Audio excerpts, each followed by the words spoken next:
how you would experience the formless chaos of potential in your own lives, and even how the order that you currently inhabit can dissolve into that. And in Dante's Infernal, when he outlined the levels of hell, so Dante was trying to get to the bottom of what constituted evil, really, in this representation. So it's a work of psychology, and he was thinking, well, there are various ways to behave reprehensibly, but there's a hierarchy of reprehensible behavior, and there's something absolutely the worst at the bottom. And Dante believed that it was betrayal. And I think that's right, because, one of the things that enables long-term cooperation, peaceful cooperation between people is trust. And I would also say that trust is the fundamental natural resource. There's been some very good books written on the economic utility of trust, for example, and societies where the default economic presupposition between trading partners is trust tend to be rich, even if they don't have any natural resources. And you can see that, for example, with what happened with eBay, which I think was a kind of miracle, because what should have happened with eBay was that you sent me junk and I sent you a check that bounced, right? And that was the end of eBay.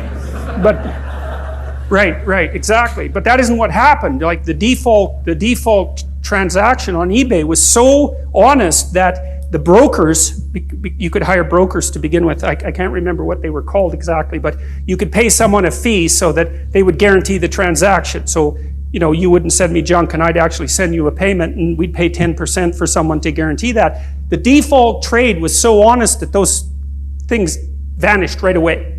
And so that meant that all this frozen capital, roughly speaking, which were all the junk that people had lying around that someone else might want, instantly became money. And the only reason that worked was because people trusted one another.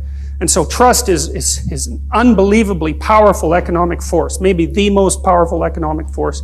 Anyways, if you have a relationship with someone, it's predicated on trust. And part of the reason for that is that trust is what enables us to look at each other without running away screaming. And what I mean by that is that if I trust you, then I don't have to take into account how complicated you are, because you're horribly complicated. I think chimpanzee full of snakes, that's what a human being is. And as long as you'll do what you say you'll do, then I can take you at your word, and your word simplifies you, and you can take me at my word, and my word simplifies you, and then we can act like we understand each other even though we don't. But then if that trust is betrayed, then all the snakes come forth very, very rapidly. And so all of you, I suspect, have been betrayed one way or another. And so what happens, if you're in a relationship with someone and you trust them, then you make certain assumptions about the past, and you make certain assumptions about the present, and you make certain assumptions about the future. And everything's stable, and so you're standing on solid ground. And the chaos, it's like you're standing on thin ice. The chaos is hidden. The shark beneath the waves isn't there. You're safe. You're in the lifeboat. But then if the person betrays you, like if you're in an intimate relationship and the person has an affair and you find out about it, then you think, one moment you're one place, right? You're where everything is secure because you've predicated your perception of the world on the axiom of trust. And the next second, you're in a completely different place.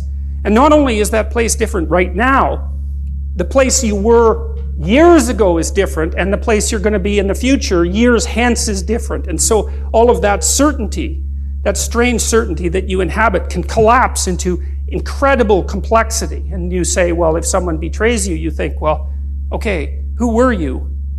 Because you weren't who I thought you were, and I thought I knew you, but I didn't know you at all. And I never knew you, and so all the things we did together, those weren't the things that I thought were happening. Something else was happening, and you were someone else, and that means I'm someone else because I thought I knew what was going on, and clearly I don't. I'm some sort of blind sucker, or the victim of a psychopath, or someone who's so naive that they can barely live, and I don't understand anything about human beings, and I don't understand anything about myself, and I have no idea where I am now. I thought I was at home, but I'm not. I'm in a house, and it's full of strangers, and I don't know what I'm going to do tomorrow, or next week, or next year. It's like all of that certainty, that habitable certainty, collapses right back into the potential from which it emerged.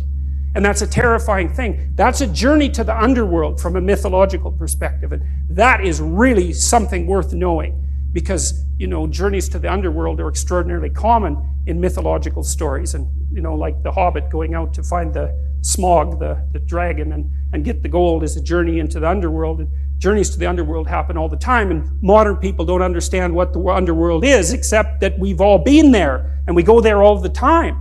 And we go there every time the solidity and stability of the world that we've erected, at least partly through our speech, is shattered because, well, some sort of snake appears. That's another way of thinking about it, and it's a really good way of thinking about it because, you know, no matter how carefully you construct the little habitable area that's around you, there's always something you didn't take into account, and there's always something that can pop up its head and do you in